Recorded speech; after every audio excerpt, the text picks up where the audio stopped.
Hey, it's Mark Ferguson with Invest for More, and I'm standing on the vacant lot that we have for sale.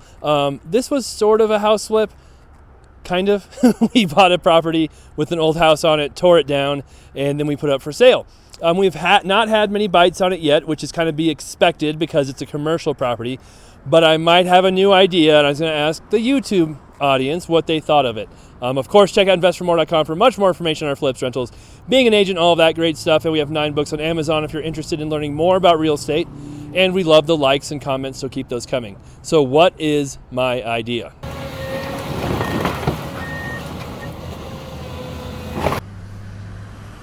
So the property goes to that bridge over there, across this road, which is a highway. You can see our sign there, all the way to that fence over there. And then it goes back to that corner, probably a little farther back. There's a ditch back there, and I think our property line goes to the ditch, but then there's an easement for a ditch road. But it angles all the way back there. So even though this fence is here, that's not the property line. That is all part of our property. It's almost an acre, not quite. And then this, behemoth of a tree here. At some point, we may need to do something with that. So we've had it for sale. It's a commercial lot with almost an acre, as I said, has an unregistered well, has a water tap, has electric and gas to the property, and we listed it for $250,000. I bought it for $120,000, I think. We spent about $20,000 to $25,000 tearing down the house. We have that video on YouTube. We'll link to that, of course. It was kind of cool. So now we have this flat lot that is literally one of the cheapest commercial lots in northern Colorado with a water tap. Now, we've had almost no interest because it's a commercial lot, and commercial lots take a while to sell. I knew that when I bought it. I was kind of prepared for that. But as I've been pondering this property, I'm wondering if I should do something more with it. And you can see my little cones laid out here, and then, yes, a red bucket back there. I got a bid to build a commercial building. So that's about 60 by 80, and I don't have it marked out exactly where it should be, but it's approximate. I have my little walking measuring tape over there that comes in really handy for big commercial properties. And so that would be a 60 by 80 building where those cones are. You can see the well's kind of in the way, but it's an unregistered well. I don't even know if we could use it. We probably would have to fill that in and scrap it anyway. So we're just kind of making that assumption right now.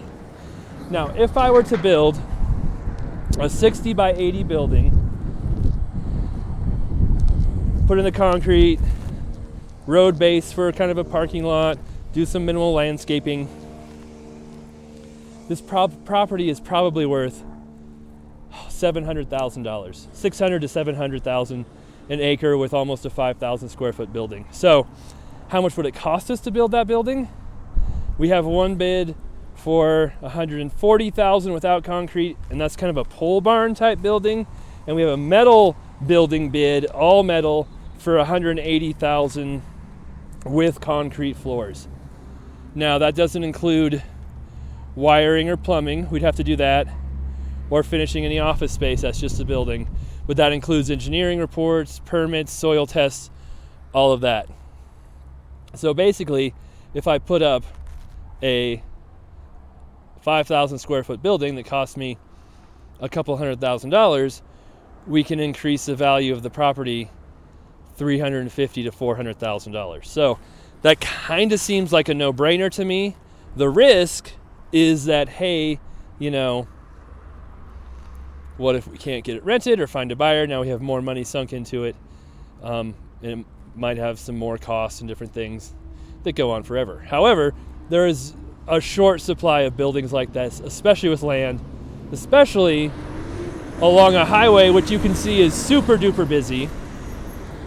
And you can see over here, that's a major intersection with another highway. And then when that stoplight is red, all the cars back up here. And when the train goes by, even more back up here, right in front of your business. So it's really a super awesome location for a business.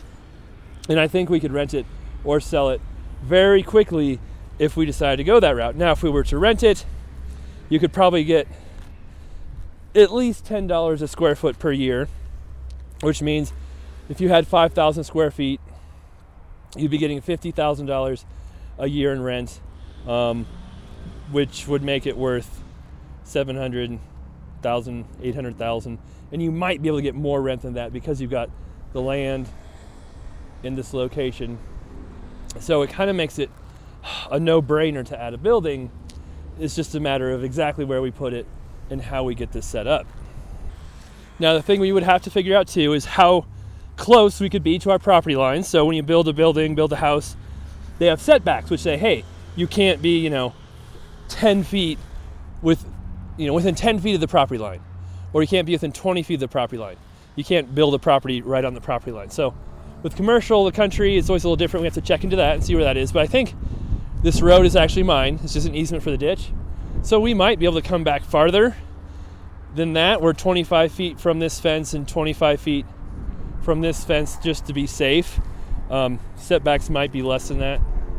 So we could scoot this building back in this corner, have more room up front, and that's something to consider. Something to consider too is we might be able to make it bigger. So if we scoot it back farther in this corner and maybe we angle it a little bit, who knows, we might be able to go 60 by 90 or 60 by 100. Now, I'm not sure exactly how much that would add to our costs, but if you add 1,200 square feet to a building, you're probably adding $150,000 in value. And I can't imagine that extra, 20 feet is going to be twice as much as the original building. So I'm trying to think we need to make this building as big as we possibly can out here and build a building, get it in place, and then I have 3 options. I haven't told you about one of these options. 1, we rent it. 2, we sell it. Or 3, I can always move my office out here too. So that's something I didn't think of until just recently. And technically, it was Nikki who kind of thought of it a little bit, or her husband. But he's like, hey, you could put blue steel out here, and then you could have all your cars in this giant shop with you at work, and then you could have your shop out here with all your supplies, and we'd have all this extra room. So then I've got that idea floating around in my head too. But we'd have to rent the space we're in now if I did move, since I just signed a new lease. Even though it's my building, I have a partner in that building, and we just signed a new lease for blue steel, so I'd have to find a replacement for me or pay double rent. But that's a possibility too. And this is farther away from my house, which is inconvenient, but it is closer to some of my rental properties and pretty close jaunt to a lot of different places around the area. So there's more options. I can always move my office out here. And the interesting thing about that too is if you have an office where you're more than, I forgot, I think you have to be more than 50% owner-occupant, you can get SBA government loans that have really low interest rates, 30-year loan terms, and backed by the government, but they use local banks to fund them.